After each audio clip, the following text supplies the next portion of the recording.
മറ്റം നിത്യസഹായ മാതാവിന്റെ തീർത്ഥകേന്ദ്രത്തിലെ തിരുനാൾ ആഘോഷത്തിനോടനുബന്ധിച്ചുള്ള നേർച്ചകൂട്ടിൽ പങ്കാളികളായി ആയിരങ്ങൾ.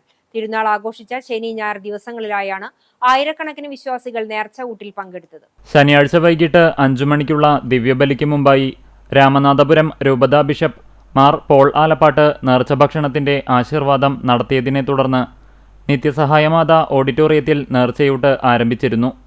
നേർച്ചയൂട്ട് ആരംഭിച്ചതു മുതൽ വലിയ തിരക്കാണ് ഭക്ഷണത്തിനായി ഓഡിറ്റോറിയത്തിൽ അനുഭവപ്പെട്ടത്. കുട്ടികളും മുതിർന്നവരും ഉൾപ്പെടെയുള്ളവർ ഊട്ടുനേർച്ചയിൽ പങ്കാളികളായി. ശനിയാഴ്ചയിലെ തിരുനാൾ തിരുകർമ്മങ്ങൾ പൂർത്തിയായതു മുതൽ വൻ ജനാവലിയാണ് ഊട്ടുശാലയിലേക്കെത്തിയത്. ഭക്ഷണം കഴിക്കാനുള്ളവരുടെ വലിയ നിരയാണ് പല സമയങ്ങളിലും തീർത്ഥകേന്ദ്രത്തിന്റെ ഗ്രൗണ്ടിൽ ദൃശ്യമായത്. ദൂരദേശങ്ങളിൽ നിന്നുള്ളവർ പോലും വനമാതാവിന്റെ തിരുനാളിന്റെ നേർച്ച ഭക്ഷണം കഴിക്കാനെത്തിയിരുന്നു. ഞായറാഴ്ച രാവിലെ ആദ്യത്തെ കുർബാനയ്ക്കു ശേഷവും ഊട്ടിൽ പങ്കെടുക്കാൻ നിരവധി വിശ്വാസികൾ എത്തിയിരുന്നു.